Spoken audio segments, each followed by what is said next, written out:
Welcome to today's show. I'm your host, Reed Stone. Alongside me is my co-host, Bob Foley, and our guest for this episode is Scott Fulton. Scott is an internationally recognized redefiner in the positive aging space.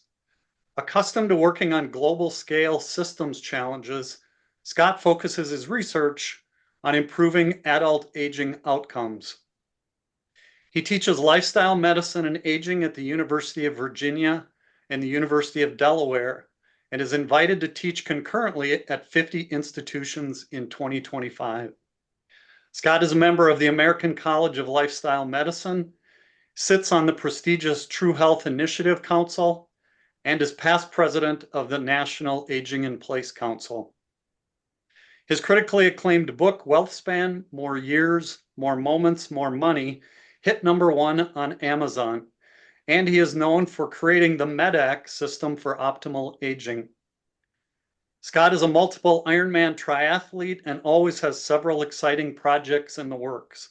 He lives with his wife in Charlottesville, Virginia, in a demonstration home they recently designed and built for the future of optimal aging across a lifespan. Scott, welcome. Thanks for joining Bob and I today. We're excited to talk to you about your book and all the things you've learned through the years of studying health span and lifespan and the whole topic of the term wealth span. So thanks for joining us. Great. Thanks to both of you for having me. I'm looking forward to it. So I wanted to start, Scott. We've got a lot of questions, so I'll just kind of dive in it. But I wanted to start with, how did you become so interested in health and really the intersection of health and wealth, coming from a long and successful career in the engineering field? What kind of made you get into the health side of things? You know, sometimes in life we kind of have these things that just stay with us for a long time, and we carry them along and don't really ever deal with them. Well, I kind of found myself there when I was in corporate, kind of in a job that a lot of people thought was the dream job. I'd made it the top floor of the DuPont headquarters, and I was absolutely hating it. And what I found had been nagging me for really decades was I'd met a lot of very successful people through primarily my parents' affiliation and circles that they brought me into when I was quite young and made early impressions on me. And what I had noticed then, and it never left me, was this wide range of outcomes that people by every measure we would say are successful careers, significant wealth, wasn't a good predictor of their life outcomes in terms of health and the length of their retirement. And so I think I'd quietly been watching that for years, and because I've also got a research background, I started to dig into that a little bit more intentionally, and the more I dug into it, the more interesting it became. And what I was seeing was not the things that we see in headlines and kind of the usual narrative that we all have been so used to hearing over the decades, to make me say, there's some things going on here that we're not even talking about, let alone understand. And so that really, I think I saw a place where if I was going to leave corporate, I wanted to do something significant that could impact a lot of people. And I kind of realized this was a place where potentially I could have the most impact because I was going to bring something new. And so that was partly the engineering and big systems issues. Mm-hmm. I soon learned, talking to people in the health care or sick care, whatever you want to call it, was really missing. And so they invited me in shockingly quickly. Wow. And so that just accelerated my rate up the curve. And so again, a fresh perspective, which is always good, right? We're trying to bring new ideas forward. We got to get outside the box. And so I like to live on the edge of the box a lot of times, and that's where the learnings happen. So Yeah. Good. Good. So your book is titled Whealthspan, More Years, More Moments, More Money. So tell us kind of big picture, what is Whealthspan and what's important for people to understand about Whealthspan as they age through retirement? Sure, the word came to me like a lot of things. You kind of work on something for a few years. It did not come to me when I started this work about 8 years ago. Um, it really is, if we kind of break it into wealth, health, and lifespan. And so it's really the merging of those three. But we can talk about wealth in terms of what we measure as wealth or financial wealth. But there's also there's no greater wealth than health. So the two kind of are interchangeable when I think about wealth. It's not one or the other, it's really both. Um, Health is really the health that we have today and the health we're going to have going forward. And that's really important if we want to do the things that we love to do and want to continue to do or haven't done yet and are looking forward to doing. Maybe that's part of the retirement plan. So here's the example, right? I kind of mentioned earlier, like people, they retire and I think, okay, now I'm going to go do all these things, and suddenly life kind of blindsides them and they don't get to do nearly as much as what they planned. And the third part is lifespan, and that's really the measure in terms of chronological years of life. And so when you start to put those blocks together, it drives you to start to think about what I kind of talk about, the trifecta. If I could have wealth, health for a long time, that's three good boxes to check. A whole lot of other things just naturally fall into place for us if we've got those locked in. So that was really, I thought, a clever way of kind of trying to merge those or fuse them into one saying. And so it's on an individual basis, it really gives every individual the opportunity to put a framework around what works for them. It's not to say you should be doing this, this, and this, because that's no one really, I don't want that kind of prescriptive advice from anybody.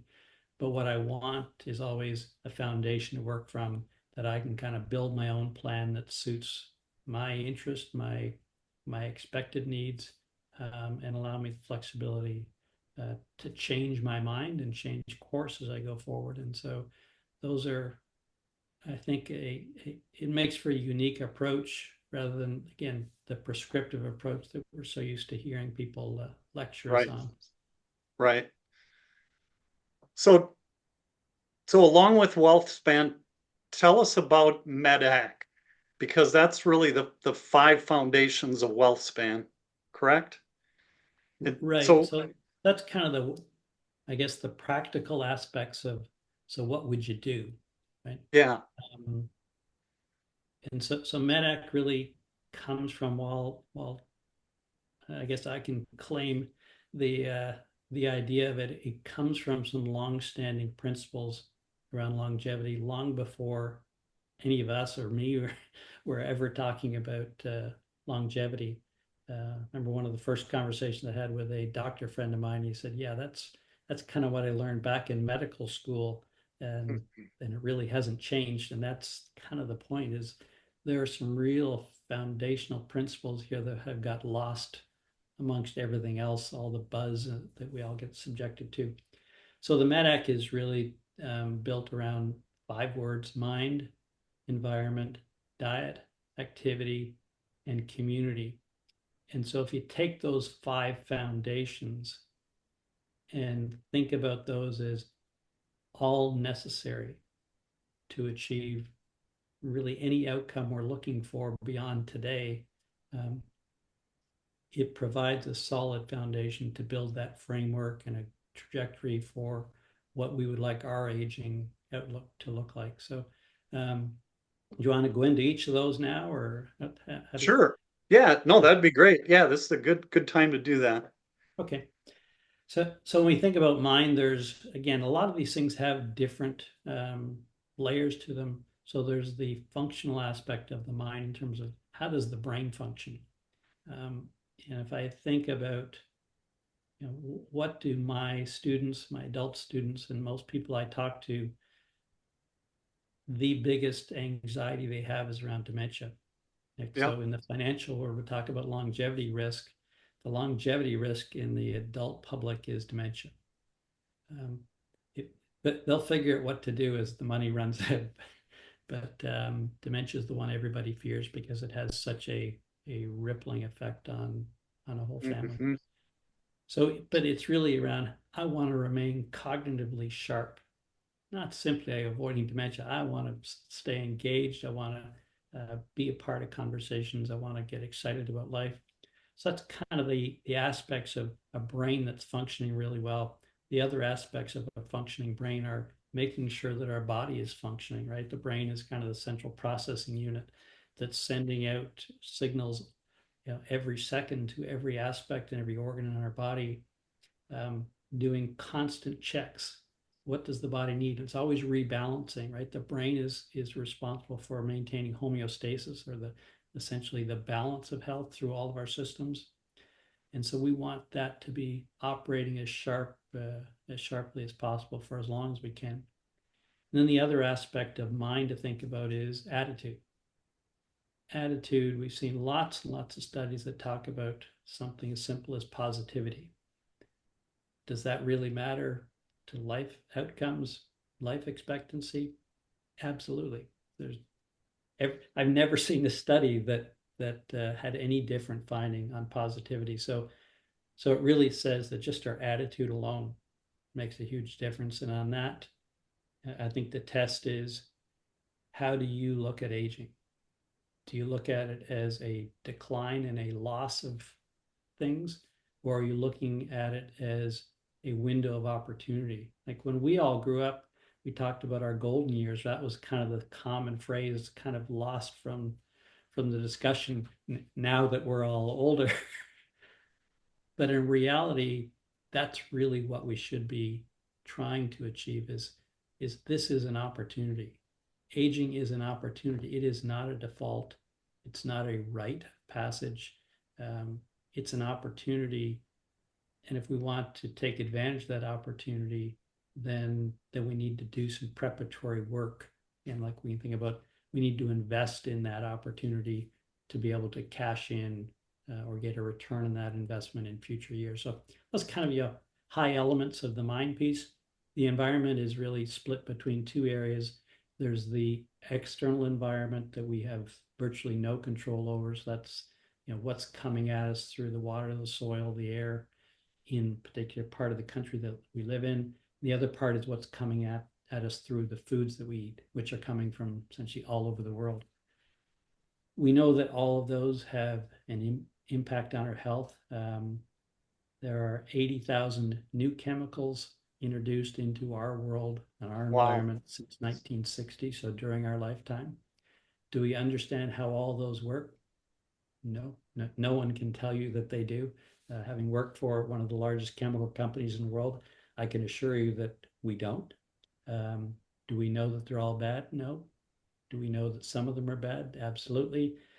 So it's this gray area of the test methods that we have are really outdated relative to the number of chemicals we have.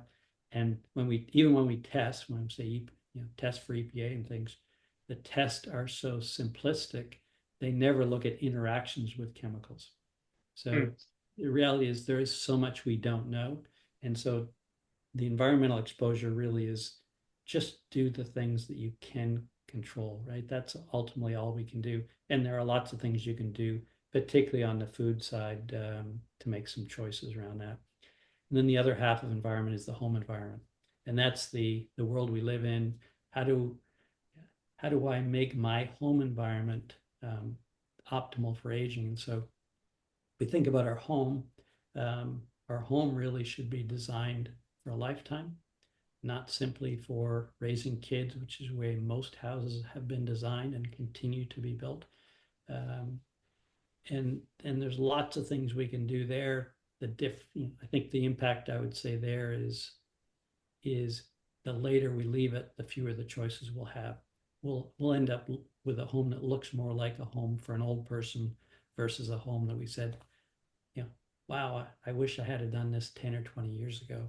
That's what I did. I was able to build and design and build our kind of optimal aging home. And no one would ever look at it and say, oh, that's a home for an old person, but this home will serve me and my family for as long as I want. So that's the environment piece. Diet is all, that's the one everybody wants to debate about. Again, it's really much simpler than what we all get caught in these debates around. So it's really around a quality of food. So if we focus on the quality of our food, that takes care of a lot of things for us. Variety of foods. Variety is really, really important. And the third element is fiber. If we're getting quality, variety, and fiber, call the diet whatever you want. But ultimately, those are the elements of eating well. You can then balance it if you have particular needs, for example, like you're gluten intolerant, then you make adjustments based on that. But as a base level, again, a foundation level for everybody to work to, you know, most of us need to be eating more plants in terms on an average than we do. It doesn't mean that no one, you know, that everyone should be vegan. That's got its own health risks associated with it for some people who, if they operate blindly. But generally, that's really the goal around diet. Activity or exercise is really essentially how do we keep moving? How do we burn energy constantly through the day? I posted something on this recently. I did a half marathon, a couple this fall. Haven't done them in years, but I've done other things, and it's I was able to finish fifth in my age group in a large marathon, which was a good test against kind of a public of, I forget, there were 20,000 of us running, I think, that day, if I remember. And what it says is there's lots to be gained by just keeping moving, keeping active, doing a variety of things with intention. So it's more than just going out for a walk after dinner. And then for the fifth one is community, and that's really the aspect of how do we build a network around us of people who can support us through our lifetime. We have friends that come and go through our lives. That will continue to happen. But there's an aspect of when we look forward to say there's functional needs of having people around to help us. We can't do everything ourselves. We shouldn't expect that of ourselves. We need to invest in people who are going to be there for us, but also to prevent us from isolation. Isolation is one of the biggest contributors to cognitive loss. And so we've got to keep engaged in conversation with people. So yeah, we're having a conversation today, and as good as this is, it doesn't come close to what we get from having personal contact with people on a daily basis, because we want to really hone our communication skills, and we want to stay relevant to what a relationship means to us emotionally. So those are really the five: mind, environment, diet, activity, and community. And there's lots more obviously about that in the book, but that was a long one. Sorry, I won't have any more long answers. No, I was going to say in your book too, you have a MEDAC Easy Start, which is, I think, really good for people too. So I was going to ask a question about that, but I think I'll skip over that unless there's anything you want to point out about that. I think that's very helpful for people to begin to build out their MEDAC plan. Yeah, that's what I really like. The goal here is just, well, the goal I always have in teaching is not to provide answers. It's to help you ask better questions. And that's really the way the book is designed around what's the information you need to understand how these areas all start to interact with each other. So they're tremendous interdependence. They are not siloed at all. They're all deeply connected. And as you start to understand them, you'll start to naturally ask better questions that'll get you on the path to where you're going with a lot more certainty. Yeah. Speaking of questions, you share in the book that people often ask, doesn't extending lifespan just add years of suffering at the end of life? So how do you respond when people pose that question to you? Yeah, it kind of goes back with, we have a lot of what I'll call modern myths. They aren't based in data, but we hear them so much that we believe them. And so there have been many studies. And so what we're really talking about is what's the what are the years of morbidity? That's the period of discomfort and suffering that no one wants for themselves. They don't want for loved ones. They don't want for anyone. Um, there is, short of a a sudden accident, aging will bring some period of morbidity. So really, what you're asking about is what does that period look like as we get older? And reality is, it does not get longer. If it does anything, it gets shorter. And if you kind of step back and think about it, we're seeing more and more early onset age-related diseases.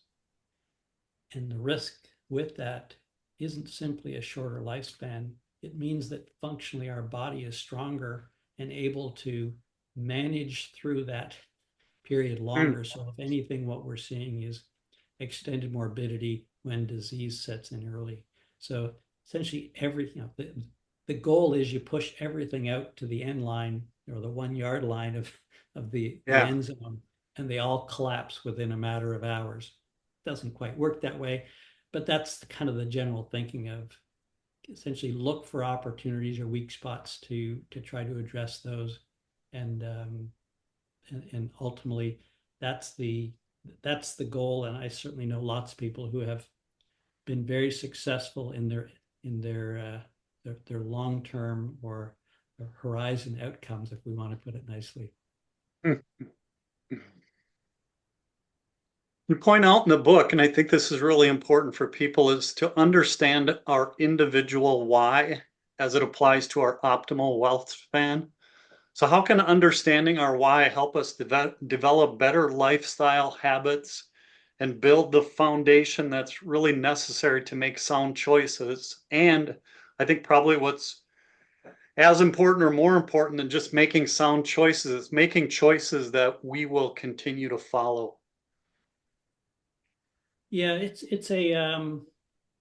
something we see. So to kind of back up a little bit, where I draw a lot of my data from will be the gerontologists and kind of people working with older, much older adults who have some perspective on what was the lead up to that and what were the stages of life. Um, there's kind of we see a focus, right, of that transition from retirement or from career into retirement that maybe a one day, and it's black and white, and others may spread out over a number of years. That's all fine. um, but generally what they struggle in, it is clearly biased towards men, right? Is this loss of sense of self that happens when once they leave a career. And I certainly saw it as a kid. This is not new to me. It's, a, it's it shows itself in how does someone introduce themselves, or how do they get introduced of so and so Mhm. was the president of da da da da da. Yep. Right. That's a clear indication of some questionable purpose. So if we think about, it doesn't matter what our why is. What what matters is that we can articulate what it is, and it's usually a good indication of what's the first thought before your feet hit the floor in the morning. Yeah. Are you excited about anything? Right? Are you excited about something that's going to make a difference to your life, to your family, to those in the world? It doesn't matter who, but in terms of, are you excited about something that it's worth making, I'll say, some sacrifices. And when I say sacrifices, really what I'm talking about is I'm willing to consider some alternative choices. We have this notion of health is about making sacrifices. It's a terrible notion, um, but if that's what people need to hear to connect with.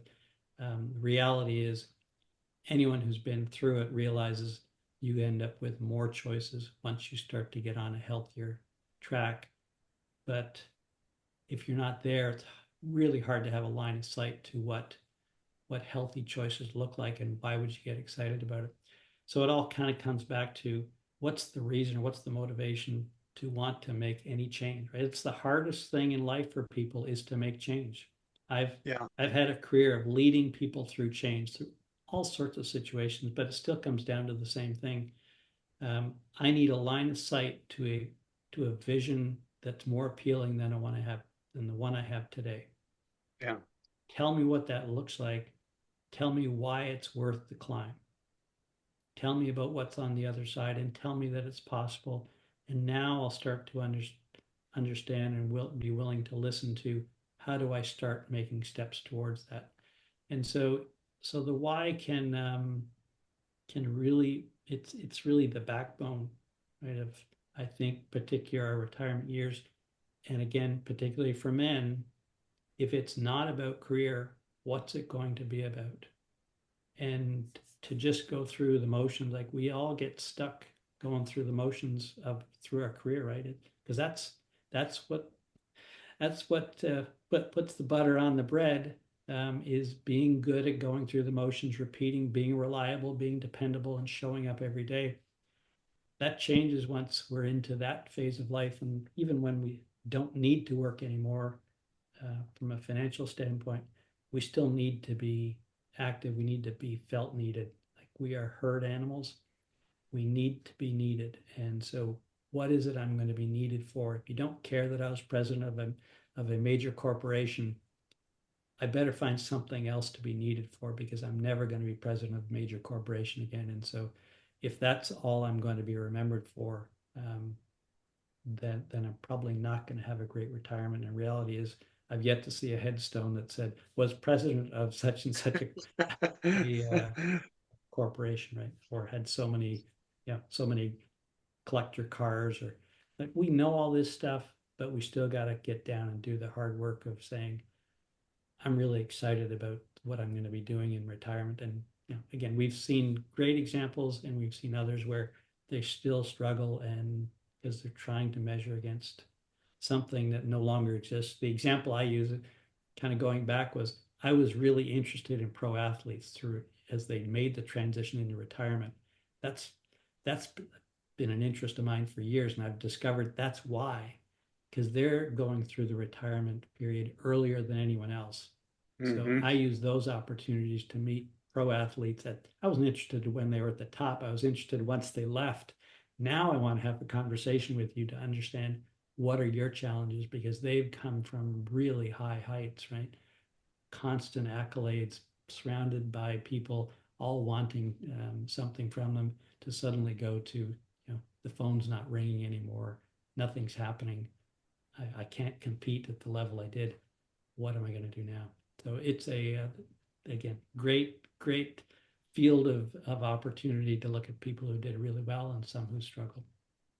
Why do you think there's such a reluctance for people who are in their retirement years to start to go through this change where they reinvent themselves? That's one thing that we've noticed, is that there's a real resonance for people that really don't, maybe they don't know what to do, but they don't want to admit that it's time to change. Yeah, thanks for the question, Bob. It's a good one. I touched on it earlier around our reluctance to change. So I'll tell you personally, when people ask me what I've done in my career, I said, if I had to tell you, the only constant has been leading people through change. I don't like change any more than anyone else, but I've changed enough that I don't fear change, because I've always seen the opportunities. So I'm kind of going to play around with this a little bit. Okay. So the less you have had to have change imposed on you, the less likely you are to quickly adopt or invite change. It's only natural, right? Our anxieties around the unknown. And so the smaller our world in terms of change. So if change has not been part of our world, and that could be like, I've had control. I may have been very successful, and I think I've been part of change. I've seen lots going on in the world, but I've been in control. Part of change is letting go of control. So again, Yep. typically a bigger issue for men to deal with. And so, and it's like if I'm going to go from here to there, right? So I'm going to look back and say, I know what from is. I did that really well. I got acknowledged, I got recognized, I got compensated really well for it. I'm not seeing the to of where I'm going to go to that's going to give me the same kind of recognition and and feedback in terms of positive feedback and reinforcement. And I'm not going to be recognized as an expert in anything. That's scary. Right? In research, I had people who were intent. They were global leaders in a very, very narrow field. There may have been only 20 people in the world who they really could have a conversation with about their work, that would have any clue of what they were talking about. And then technology came along, and oh, we don't need that anymore. We've got computers that can run that automatically and do a better job. Thanks very much. I went through that in global research. Those were the people that we let go. So again, I've seen this happen in many different scenarios. It's it really comes down to the individual of, going back to what I said earlier, what do you want your retirement years to look like? It's not going to come and get you. You're going to have to go after it and decide what it is you want to go after. And why do we put such an emphasis on really only the financial side of retirement? Because there's all this other 80% that we neglect. Oh, you're asking me the sweet questions, Bob. Thank you. You're welcome. Because this gets at objective versus subjective comparisons. We can measure financial growth. So we can say with high certainty, well, with 100% certainty, if I put $1,000 in an account and I'm going to get 8% annually, and I get 8% on that every year, and in 50 years, I don't know what the number is, but I can tell you with 100% certainty what that number is going to be worth at any point in time in the future, right? So that's an objective measurement that we can use. And so we can build confidence around that because we can measure it and we can predict it with real reliability. The other side of that is subjective measurement. And that's where we look around at our peers and we say, well, I'm doing better than my peers. Or at least I'm doing as well as my peers, and that's great. I'm doing a great job. Right? So if I step back and say so if you haven't picked up, I'm from Canada originally, so I have a few words that'll give me away. But there's particularly in the US, this US-centric view of, I don't need to look at what's going on in the world. Everything that matters is happening here. And so if that's true, everything that's happening here, we only need to look at life expectancy. So life expectancy back in the 1930s in the US they were in the top 10 globally for life expectancy. Today, they don't even rank in the top 50. It's been a steady decline. It's got nothing to do with the pandemic. The pandemic just was salt in the wound.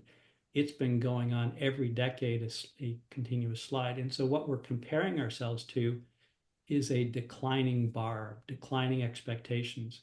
And so while I may think I'm doing just fine relative to my peers, I'm comparing myself to a pretty low bar in terms from a global standard. And so that's where we need objective measurements, the same way we approach financial outlooks. We need to start to put those on our lives to say, what am I going to do that's going to have a measurable impact? How will I measure success, right? So I can measure success around what do I do with the hours of my day?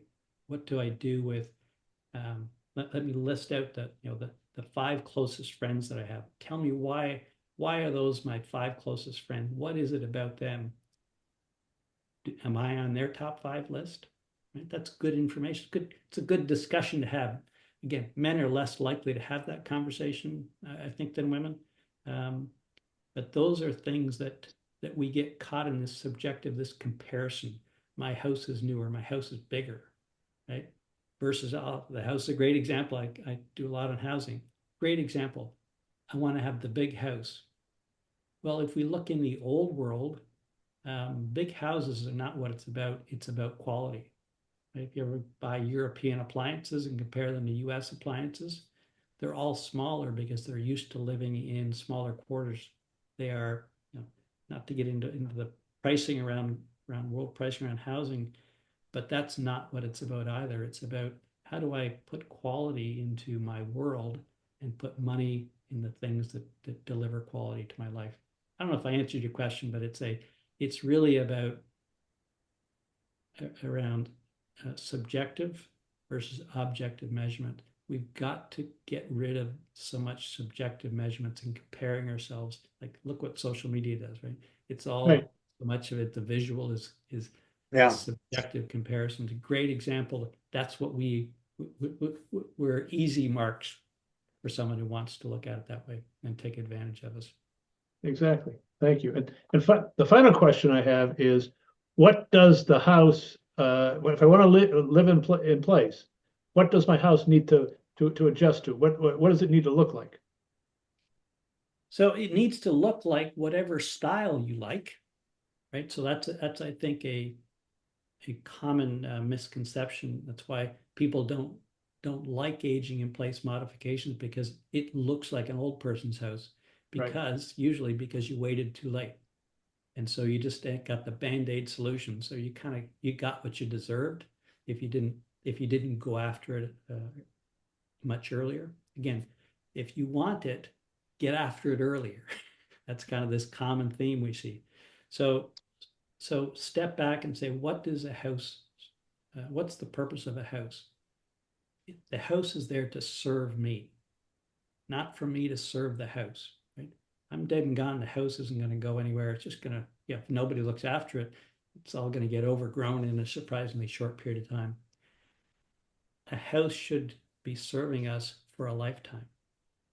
So the elements of a home for a lifetime start to look not just what I'm going to need when I'm old, but to look at what am I going to need across my lifetime. So that might be when a family's there, great.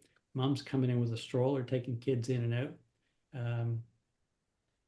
We've got friends that want to come and visit, and they haven't been, they've got some health issues. How are we going to make sure that our home is still accessible to those people? Again, the social interaction piece. How do I make sure that my bathroom is a safe and enjoyable, bright and appealing place? And really everything about the home should be really appealing. Say, there isn't anywhere else I'd rather be. So that means I'm in the right location. So I can access a community that's a supportive community of people that I've invested relationships in, and they can come and see me. I got a home that I can look around and say, I'm really proud of it. I've got a home that's safe to move around in. It's not filled with clutter. It's something we see happen quite a bit with older adults. They start to get clutter moving in. And we've got a home we're making investments in that are going to have good resale value. So we make smart investments around a home that flows well and flows easily. If we don't have main floor living in terms of main floor bedroom, and we've got second floor, we're in the right location. Our house is maybe bigger than we want. You could downsize. You're probably not going to save any money. Most don't. But if you're in the right location, then look at things like you can put a lift in your home. Particularly if your home is a good size, you can put a lift in your home for about 25 grand. That's cheaper than building a main floor bathroom, cheaper than moving. And those are lifts versus elevators. Elevators are significantly more money. So there's lots of options that we'll figure out. But in terms of the first I'll go back to is location, location, location. It's always been true in real estate. It's true at every age. No point investing money in the wrong location. So are you in the right location looking forward? Is your home going to work for you throughout all the things that happen? I have knee injuries from time to time, and I can tell you I have a cane handy, and I occasionally show up at the restaurant with a cane. But say I was out running a half marathon the other weekend. So these are good reminders of what's life like when you have those things. And the other I'll add is looking forward. the home is going to be far more important than it ever was, because we're seeing more what's called hospital in home. Hospitals are now having at-home programs, so you're admitted to hospital, but you're never inside that building. As technology comes in with more and more remote patient monitoring, as we get more smart devices to monitor our vitals, more and more patients will be at home and not in hospitals. So your home had better be set up and ready for you to be there in a lot of these other situations that you may have thought you might be spending a few days in hospital. So, and we see surgeries, right, happen pretty quickly. You can have double knee surgery and go home the same day. So, what's your house going to look like when you come home to that? Or are you going to do something different? So it's really starting to understand what is it we're planning for, and what am I going to look forward to? Thank you. I want to follow up on a couple of points you just made there, Scott. You talk about in your book that the medical care service costs have risen 40% higher than the cost of all goods and services with no end in sight. And then you go on to say that, and health and home overshadow everything else in terms of cost in the second half of life. So how can investing in one's health and addressing both health and home provide us with a significant economic returns later in life? I think you talk about that in your book, and I think that's really important for people to understand too. Yeah, so lots of points there potentially to go into, but we can look at something like seniors housing, for example. Again, most of what I focus on in the book is really from a data standpoint is pre-pandemic, because I knew then, and I was saying, like, once they started to mess around with all the numbers in terms of how they recorded deaths and everything, for those of us who follow the data, essentially it ruined us. It was just going to create a gap in what we could use for data, reliable data analysis, and not be skewed by the pandemic. So as part of what my teaching, I follow senior housing. So it was already going up at about 30% higher than the cost of living every year. So pre-pandemic, this was already the case, because we're getting more regulatory obligations coming in. A number of reasons of real estate going up in those locations.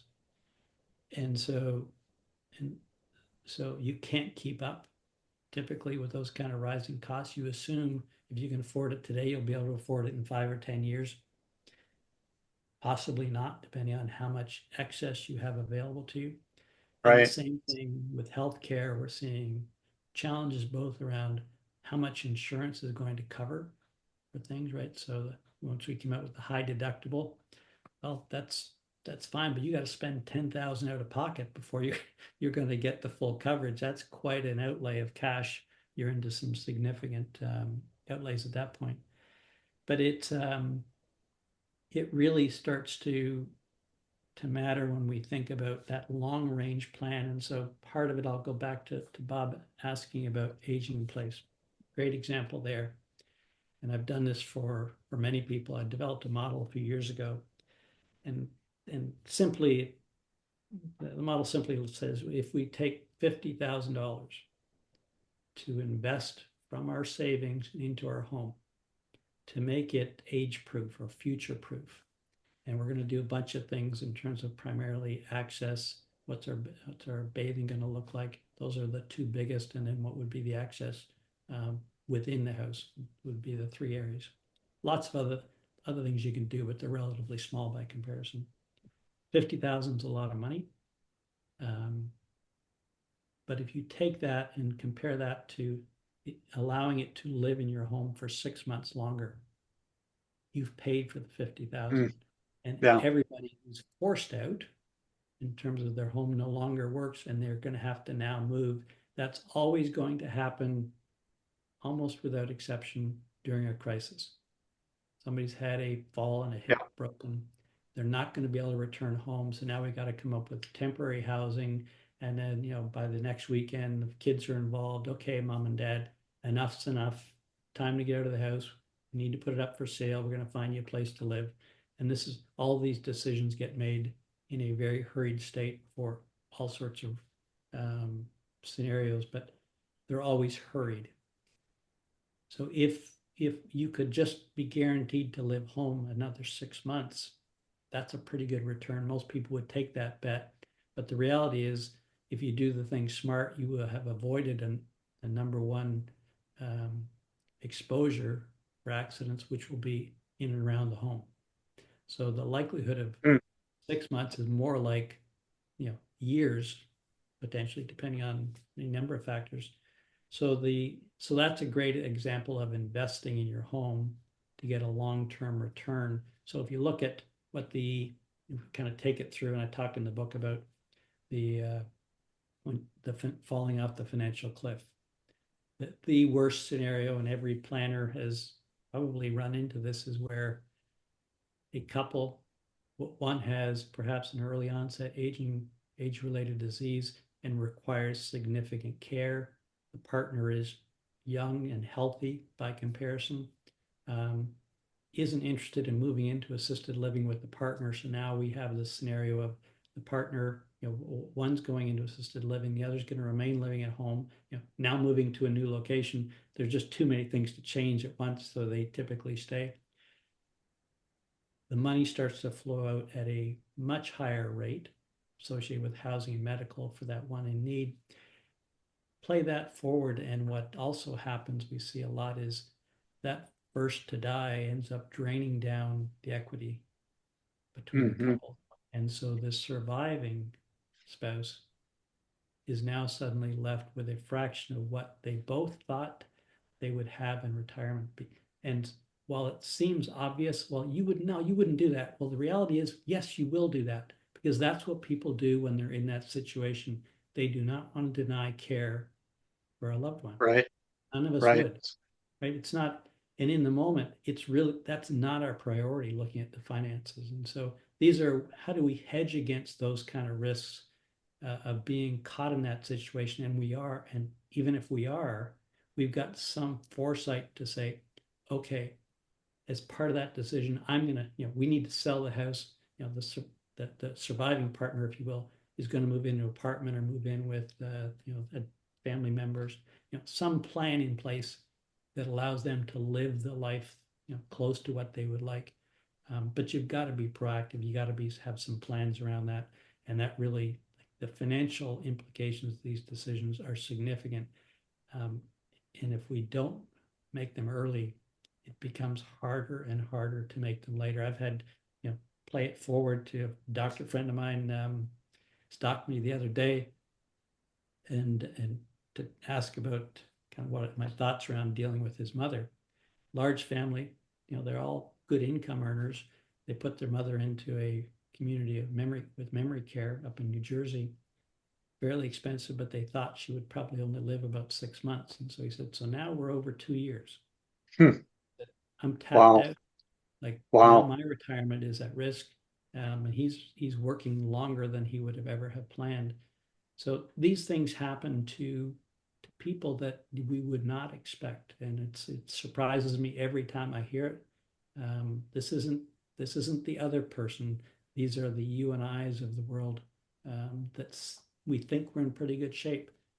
So it's not a question of, well, I need more money. No, I just need to be more thoughtful around these other aspects of what is my money going to be used for. And I'll kind of just add one more plug here. Did you work your whole career to give it away in taxes? Everyone will say no. So did you work your whole career to give it away in healthcare? Do you have any preference around those two?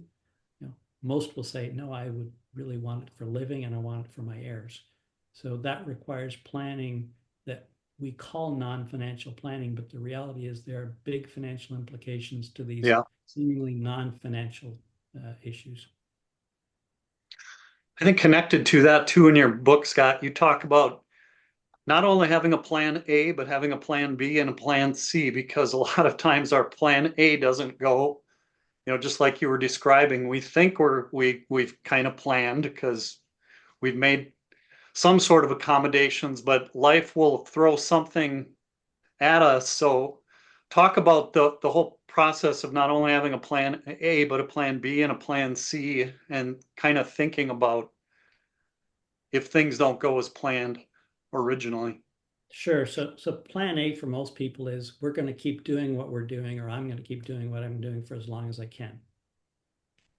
And so my come back to that is, and so what are you doing to allow yourself to keep doing those things? Because it sounds like you want to continue doing them. What are you doing to allow that or to preserve that capability? I'm just doing it every day. It's kind of the answer. Right? So they're not reinvesting, if you will, right? Right. So plan A has very little interest to me because plan A almost never plays out. And if it does, that's the windfall, right? That was easy. There's no need to plan for easy. Plan B and C are the ones that are far more interesting because now we're starting to force ourselves to have these uncomfortable conversations that we tend to avoid traditionally. And once we're in them, it flips around and they become really healthy conversations. And so these are the conversations around what if I'm first to die, right? What if I don't live to my life expectancy? I've got my planning horizon at 95 because that's what my financial advisor told me that's what would be safe. Because 98% of people will be dead and gone by then, so you'll probably be fine. And you die at 70. That's quite a difference in outcomes, and both are very real. And so it really starts to beg the question around what should we be planning for? So things like first to die, or when will I die? When will my spouse die?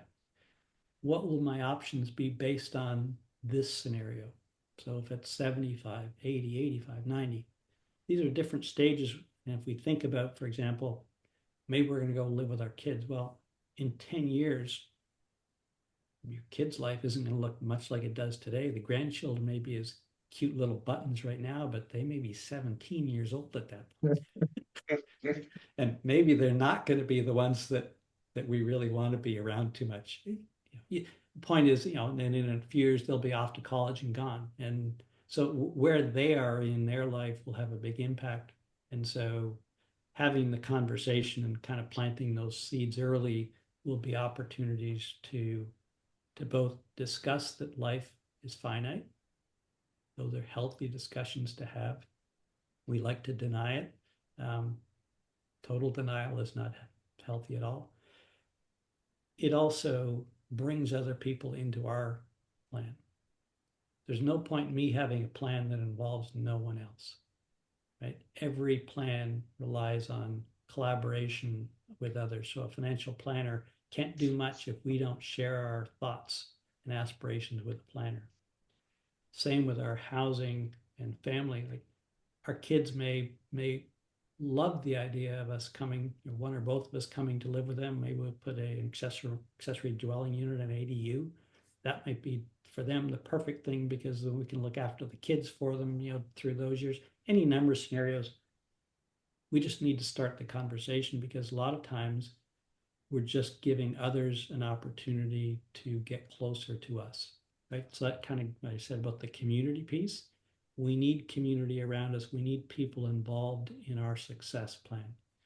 And so the elements of success really start to put things out on the table. So we've got some appealing options. Say, well, I would never want to do that, whatever that might be. So those who are responsible for maybe making decisions for us later will have a good idea around what our wishes are in those situations. And I can tell you that adult children are really challenged to make those decisions for their adults. One is they didn't have the conversation with the parents, and the other is they're at a different stage in life. Right? We see this all the time where an older adult can be quite comfortable with the end of life discussion because as life gets more difficult, they're saying, you know what, I'm really grateful for what I had. But I'm not looking forward to that. Talked about that morbidity period. I'm not looking for another 2 years of this. Thank you very much. But the adult child in that situation would have to make choices. And suddenly they are not going to be prepared likely to make a difficult choice like that. Letting go is really difficult for them. In reality, that may be the only thing or the most important thing for their parent. So those sort of things get really difficult. I'm not saying it's going to be easy, but I'm saying you don't even give yourself a chance or your kids a chance if you don't bring them into the conversation. So plans Yeah. B and C essentially drive you through different scenarios where you involve others. Plan C, B, and C up in your head doesn't do anybody any good. It's got to have others involved in it. Right. Yeah. So you talk about another great point I think you bring up in the book is that you talk about there's going to be a surge in demand for all things aging over the next 25 years, and that will be unprecedented. So explain what this could mean for professionals who help people, especially those who help people plan for retirement, whether that's financial advisors or retirement planning, other retirement planning benefits people, those in maybe the caregiving space, the benefit space. What do we need to understand about this change?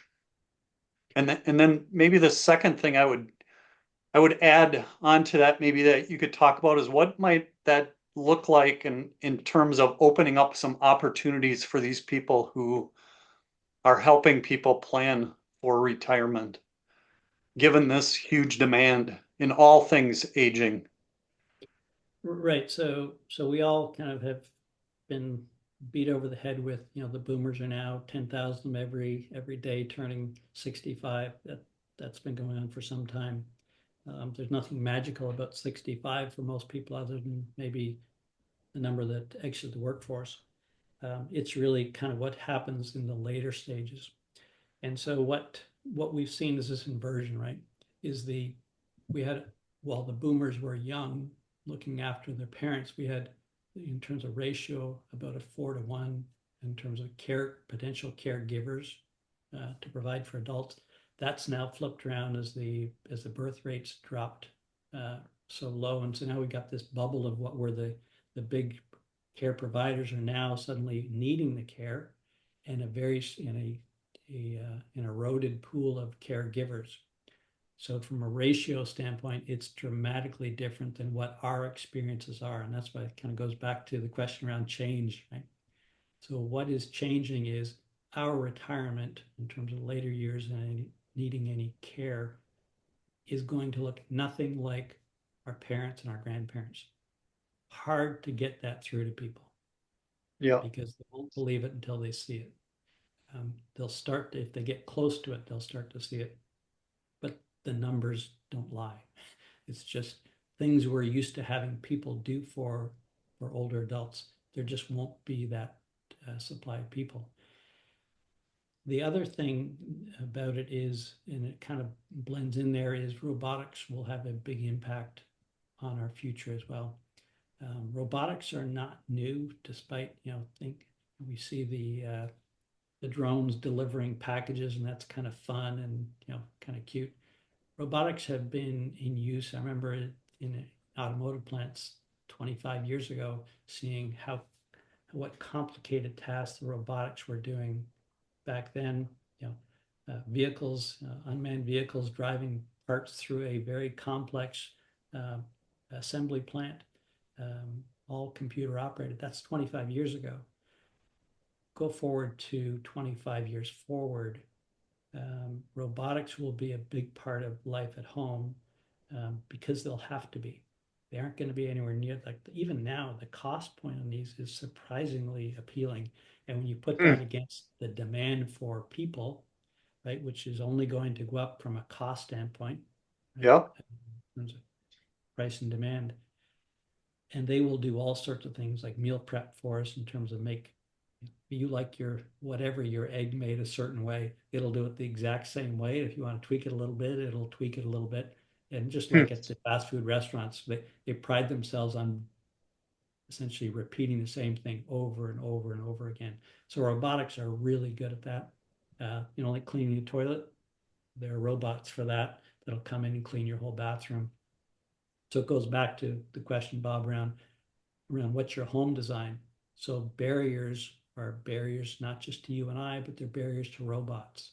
And so again, think about a robot that's going to come into your home and do a home cleaning for you, go around and clean the bathroom for you, and all the things that you may not like to do, but simply but you need to do. And so one of the ways to do that will be robots for cleaning, robots for cooking. Those are the two biggest uses that we see. So having our home set up for that. So from a planning standpoint, from a services standpoint, is recognizing technology is going to look a lot different, both in terms of what's available, but also how older adults will be interfacing with technology. And so we're seeing it today already in the medical world. I touched earlier on remote patient monitoring. Look at the devices, continuous glucose monitors that people have now that can get continuous blood glucose measurements for weeks at a time. We are quickly getting adapted to technology. I wouldn't, probably you wouldn't either go anywhere without getting the map pulled up on our phone to be able to program in where we're going with all the detail of the routes going. So for anybody planning, I think there needs to be a role of understanding how technology can be used, how it can be leveraged, what are the barriers in place today that may prevent us from moving into that world. So while we may like the personal touch, that's going to be more and more important, but at the same time, we're probably going to have to get more efficient around what can technology do for my business. And that'll be probably for a lot of people we're seeing now as AI is starting to come in to understand how do I not just use technology, but how do I personalize it in a precise way that's going to give that client the gold or the platinum level service that they want and that I would like to be able to deliver efficiently and cost effectively. Yeah, good. One final question, Scott, and that is, there's a question you like to ask your students, and you ask them, how long would you like to live? So why do you ask that question? And then what are your students' responses? I've learned it's a great question because it gives people, excuse me, an opportunity to pause and say, if you could have the end of life, and I don't mean the day of, of passing, but in terms of that phase of end of life, to be anything you wanted, you will immediately go to some place that's actually inviting, because you're going to be the master of what that experience is. You can have it any way you want. What does that look like? And that, could be, like I would say for me, man, if my kids could be around me, I'll get all choked up if I go into this too much, but like, it would be great to be able to, have the conversations, with people that you want to let them know what they meant to you, what they did, whatever. And be able to kind of, again, that going back to what we talked about earlier, about have control over that. Well, we have more control over that than we might realize once we start to realize, okay, if that's an outcome that I'm good with, what do I need to start doing today to make that a possibility? Right. And so that conversation, for example, just one example, doesn't have to happen, in our last hours. Maybe it needs to happen or can happen next week, next month, next year. We start to lay the groundwork and we start to position ourselves for success. And so it gives us a target to start to build towards. And once we get that, a lot of decisions start to get really easy because we know where we're going, right? It's kind of like the map on the phone. Yep. We know where we're going and decisions naturally start getting easier. And so what invariably most people say is, I'm less concerned about the number and I'm more worried about the health span, the quality of my life. That ultimately is what it's about. In reality, of course, the greater the quality of your life, the longer you tend to live. That's one of the best studies and longest running studies comes out of University of Boston, the centenarian study. So people who live long generally lived healthy. So it's not that complicated. Focus on health, longevity will take care of itself, or lifespan will take care of itself. And so it just starts to get you in a mindset of, I have some control. I don't have total control, but if I know the things now that I can start to work on, that now starts to become not an inevitable outcome, but a reasonable outcome that's worth my time investing in. So it kind of goes back to what I talked earlier about sacrificing versus investing. They may be the exact same choice. It's more the mindset you put to that choice will make all the difference. Yep. Perfect.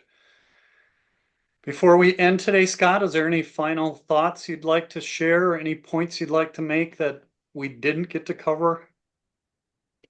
Well, I think this has been a great conversation. Thank you both.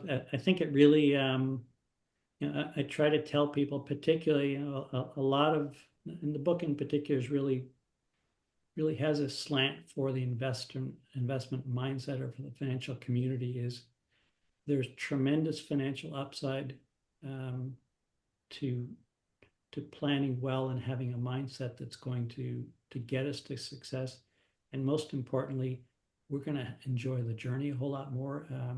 There's typically a lot more on the table than most of us will ever take advantage of, and so getting into a different mindset and getting kind of more educated on what does aging really look like. We really keep that, that's something we suppress in our society. And it's one of the advantages I have with being, around the community that I am with, kind of people who work with older adults. I get these insights, and a lot of what I provide is just feedback that I get through these professionals. And so as we start to see that, I think I would just say that there is so much more opportunity there, but you've got to get out of your comfort zone a little bit and start to realize what's available to you once you break the patterns of what you of yesterday was and start building on you of tomorrow. Excellent. Let me share Scott's contact information.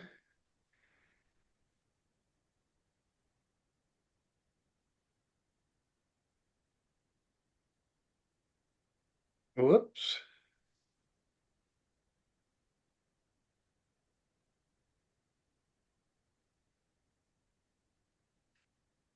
There it is. Right. Yeah, that's the book cover, right? So, yep, the cover of Scott's book. You can find that wherever books are sold, I'm sure, right, Scott? At Amazon. Amazon, okay.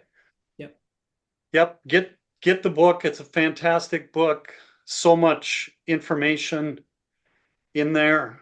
Scott's websites for more information, his email and phone number if you'd like to contact him. And then, Scott, tell us a little bit about what you've got coming in 2025 with the Launchpad Education Program. Yeah, I've been teaching adults for a number of years, and had plans to do something with it. And I've just been so busy with designing and building a new home and getting settled. But quite a prominent physician reached out to me last year, expressed interest in it, which was the spark I was looking for. So we're going to take that program now, in terms of essentially investing in healthy aging, more from the Whealthspan mindset, out to mainly to kind of corporate and enterprise groups. Okay. Provide them some opportunities to really build their team and build their culture a little bit differently maybe than what they have been. I've got 2 other physicians involved and another scientist. It's at a level that I haven't seen anywhere offered like this, in terms of the credibility. The physician reached out to me as quadruple certified physician. These are not your average wellness coaches that I'm talking about. These are some of the best in the nation. And they've mentioned earlier that I just had this welcoming experience with the medical community, and they've been just great to work with, and I'm looking forward to taking the program out to industry as well. Perfect. That'll be exciting. Be interested in hearing more about that. as it comes out. So please share that with me so I can share it with my community. Thanks everybody for joining us on today's episode. We'll see you next time when we continue exploring retirement and longevity planning beyond the numbers. Thank you both.